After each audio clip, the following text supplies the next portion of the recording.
ಇನ್ನು ಮುಂದೆ ಸರ್ಕಾರಿ ಕಾರ್ಯಕ್ರಮಗಳಲ್ಲಿ ಈ ಒಂದೇ ಮಾತರಂ ಗೀತೆಯನ್ನ ಆಡುವ ಒಂದು ವಿಧಾನ ಅನ್ನೋದು ಬದಲಾಗುತ್ತಾ? ಅಥವಾ ಈ ಒಂದೇ ಮಾತರಂ ಗೀತೆ ಏನು ಇತ್ತೀಚೆಗೆ 2 ಚರಣಗಳನ್ನ ಆಡ್ತಾ ಇದ್ವಿ, ಈಗ 6 ಚರಣಗಳನ್ನ ಆಡೋದು ಕಡ್ಡಾಯವಾಗಿದೆಯಾ? ಈ ಒಂದು ಗೀತೆಯನ್ನ ಆಡ್ಬೇಕಾದ್ರೆ ಎದ್ದು ನಿಂತು ಗೌರವ ಕೊಡೋದು ಕಡ್ಡಾಯವಾಗಿದೆಯಾ? ರಾಷ್ಟ್ರಗಾನಕ್ಕಿಂತ ಮೊದಲು ಈ ಹಾಡನ್ನು ಹಾಡಬೇಕಾ?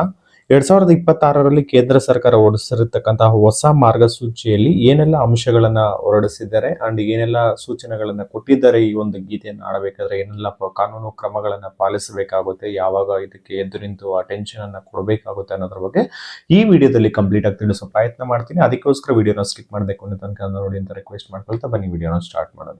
ಈ ಒಂದೇ ಮಾತರಂ ಗೀತೆ ಬಗ್ಗೆ ಇತ್ತೀಚೆಗೆ ಅಂದ್ರೆ ರೀಸೆಂಟ್ ಆಗಿ ಸೆಂಟ್ರಲ್ ಗೌರ್ಮೆಂಟ್ ಅನ್ನೋದು ಒಂದು ಹೊಸ ಮಾರ್ಗಸೂಚಿಯನ್ನ ಬಿಡುಗಡೆ ಮಾಡಿದೆ. ಇಷ್ಟಕ್ಕೂ ಆ ಮಾರ್ಗಸೂಚಿ ಏನು ಅಂತ ತಿಳ್ಕೊಳ್ಳೋದಕ್ಕೂ ಮೊದಲು ಈ ಒಂದೇ ಮಾತರಂ ಗೀತೆಯ ಹಿನ್ನೆಲೆಯನ್ನ ನಾವು ನೋಡೋದಾದ್ರೆ, ಈ ಒಂದೇ ಮಾತರಂ ಗೀತೆ ಏನಿದೆ ಇದರ ಇತಿಹಾಸ ನಾವು ನೋಡ್ತಾ ಇದೀವಿ ಅಂತಂದ್ರೆ, ಈ ಗೀತೆಯನ್ನ 1882ರಲ್ಲಿ ಬಂಕಿಮಚಂದ್ರ ಚಟರ್ಜಿ ಅವರು ಇದನ್ನ ರಚನೆ ಮಾಡಿರ್ತಾರೆ.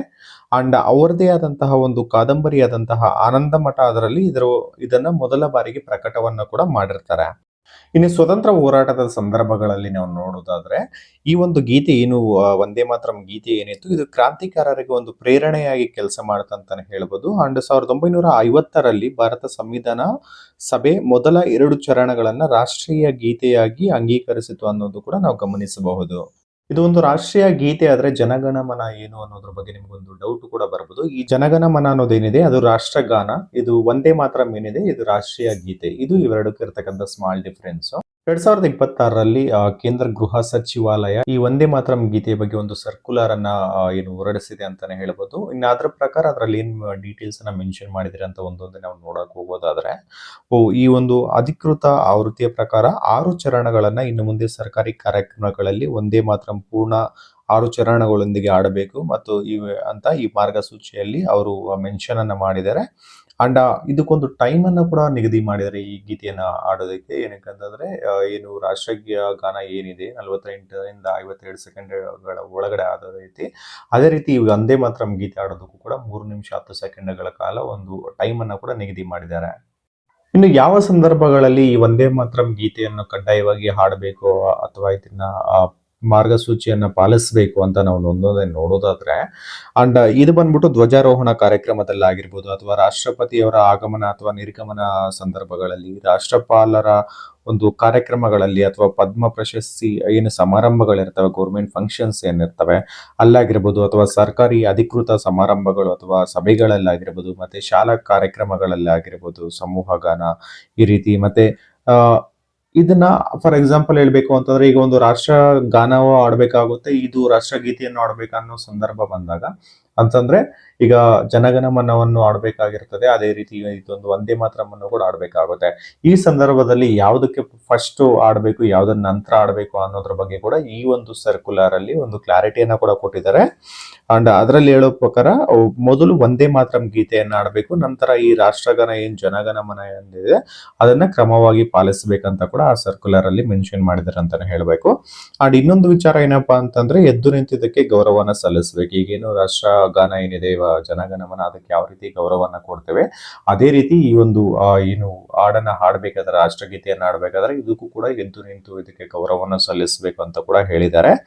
ಅಂಡ್ ಕೆಲವೊಂದು ಡಾಕ್ಯುಮೆಂಟ್ರಿ ಅಂದ್ರೆ ಕೆಲವೊಂದು ಸಂದರ್ಭಗಳೇನಂತಂದ್ರೆ, ಈ ವಂದೇ ಮಾತರಂ ಗೀತೆ ಅನ್ನೋದು ಒಂದು ಮೊಬೈಲ್ ಅಲ್ಲಿ ನಾವು ರೀಲ್ಸ್ ಅಲ್ಲಿ ನೋಡ್ಬೇಕಾದ್ರೆ ಅಥವಾ ಕೆಲವೊಂದು ಫಿಲಂಗಳಲ್ಲಿ ಡಾಕ್ಯುಮೆಂಟ್ರಿಗಳಲ್ಲಿ ನೋಡ್ಬೇಕಾದ್ರೆ ಅವಾಗ ಎದ್ದು ನಿಂತ್ಕೊಳ್ಳೋದು ಕಡ್ಡಾಯ ಅಲ್ಲ ಅಂತ ಕೂಡ ಅದ್ರ ಬಗ್ಗೆ ಕ್ಲಾರಿಟಿ ಕೊಟ್ಟಿದ್ದಾರೆ.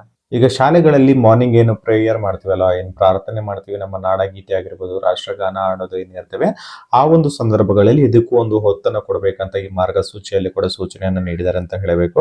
ಏನಂತಂದ್ರೆ, ಸರ್ಕಾರಿ ಶಾಲೆಗಳಲ್ಲಿ ಅಥವಾ ಶಾಲೆಗಳಲ್ಲಿ ವಿಶೇಷ ಹೊತ್ತು ಅಂಡ್ ಶಾಲೆಗಳಲ್ಲಿ ದಿನಾರಂಭದ ವೇಳೆ ವಂದೇ ಮಾತರಂ ಸಮೂಹ ಗಾನ ಪ್ರೋತ್ಸಾಹಿಸಲಾಗಿದೆ ಅಂಡ್ ಸೌಂಡ್ ಸಿಸ್ಟಮ್ ಮತ್ತು ಲಿರಿಕ್ಸ್ ಹಂಚುವಂತೆ ಕೂಡ ಸಲಹೆಯನ್ನ ನೀಡಿದ್ದಾರೆ. ಅಂದ್ರೆ ಇದ್ರ ಬ್ಯಾಕ್ ಗ್ರೌಂಡ್ ಅಲ್ಲಿ ಒಂದು ಏನು ಲಿರಿಕ್ಸ್ ಅನ್ನ ಕೂಡ ಕೊಡೋದಕ್ಕೆ ಇದಕ್ಕೆ ಮಾರ್ಗಸೂಚಿಯಲ್ಲಿ ತಿಳಿಸಿದ್ದಾರೆ ಅಂತಾನೆ ಹೇಳ್ಬೋದು. ಇಷ್ಟು ದಿನ ಇಲ್ಲದೆ ಇರೋದು ಈಗೇನಕ್ಕೆ ಇದು ಇಷ್ಟೊಂದು ಮುನ್ನೆಲೆಗೆ ಬಂತು, ಇದ್ರ ಉದ್ದೇಶ ಏನು ಅಂತ ನಾವು ನೋಡೋದಾದ್ರೆ, ಈ ಒಂದು ಗೀತೆಯನ್ನ ಇತ್ತೀಚೆಗೆ ಏನು ಈ ಮಾರ್ಗಸೂಚಿಗಳ ಪ್ರಕಾರ ಇದೊಂದು ಕಡ್ಡಾಯ ಮಾಡಿದ್ದಾರೆ ಅಂತ ಏನಕ್ಕಂತ ನಾವು ನೋಡೋದಾದ್ರೆ, ಸರ್ಕಾರದ ಉದ್ದೇಶ ಈ ಮಾರ್ಗಸೂಚಿಗಳು 150ನೇ ವಾರ್ಷಿಕೋತ್ಸವದ ಹಿನ್ನೆಲೆ ಇದು ಒಂದು ಜಾರಿಗೊಂಡಿದೆ ಅಂತಾನೆ ಹೇಳ್ಬೋದು. ಅಂಡ್ ಸರ್ಕಾರದ ಉದ್ದೇಶ ಏನಪ್ಪಾ ಅಂತಂದ್ರೆ ದೇಶದಾದ್ಯಂತ ಒಂದು ಏಕರೂಪ ನಿಯಮ, ರಾಷ್ಟ್ರೀಯ ಗೌರವವನ್ನ ಹೆಚ್ಚಿಸುವಂತದ್ದಾಗಿರ್ಬೋದು, ಯುವ ಪೀಳಿಗೆಗೆ ದೇಶಭಕ್ತಿಯನ್ನು ಮೂಡಿಸೋದಾಗಿರ್ಬೋದು, ಗೀತೆಗೆ ಒಂದು ಸರಿಯಾದ ಗೌರವವನ್ನು ನೀಡೋದು ಅಂತ ಕೂಡ ಹೇಳಿದ್ದಾರೆ. ಈ ವಂದೇ ಮಾತರಂ ಏನು ಗೀತೆ ಇತ್ತು ಅದಕ್ಕೆ 2 ಚರಣಗಳನ್ನು ಮಾತ್ರ ಹಾಡ್ತಾ ಇದ್ರು. ಅದ್ರ ಜೊತೆಗೆ ಈಗ 4 ಚರಣಗಳನ್ನ ಸೇರಿಸಿ ಒಂದು 6 ಚರಣಗಳನ್ನ ಸಂಪೂರ್ಣವಾಗಿ ಕೂಡ ಕಡ್ಡಾಯ ಮಾಡಿದ್ದಾರೆ ಅಂತಾನೆ ಹೇಳ್ಬೋದು. ಅಂಡ್ ಒಟ್ಟಾರೆ ಹೇಳ್ಬೇಕು ಅಂತಂದ್ರೆ 2026ರಲ್ಲಿ ಕೇಂದ್ರ ಸರ್ಕಾರ ವಂದೇ ಮಾತರಂ ಗೀತೆಗೆ ಒಂದು ಸ್ಪಷ್ಟ ಪ್ರೋಟೋಕಾಲ್ ಅನ್ನು ನೀಡಿದೆ ಅಂತಾನೆ ಹೇಳ್ಬೋದು. ಅಂಡ್ ಮುಂದಿನ ಯಾವುದೇ ಸರ್ಕಾರಿ ಕಾರ್ಯಕ್ರಮಗಳಲ್ಲಿ ಈ ಒಂದು ಏನು ರಾಷ್ಟ್ರ ಗೀತೆ ಏನಿದೆ ವಂದೇ ಮಾತರಂ ಅದನ್ನ ಅಳವಡಿಸಬೇಕು ಅನ್ನೋದ್ರ ಬಗ್ಗೆ ಕೂಡ ಗೌರವಿಸಬೇಕು ಅಂಡ್ ರಾಷ್ಟ್ರಗೀತೆಗಿಂತ ಮೊದಲು ಹಾಡಬೇಕು ಅನ್ನೋದ್ರ ಬಗ್ಗೆ ಒಂದು ಕ್ಲಿಯರ್ ಪ್ರೋಟೋಕಾಲ್ ಅನ್ನ ಕೂಡ ಹೊರಡಿಸಿದ್ದಾರೆ ಅಂತಾನೆ ಹೇಳಬಹುದು.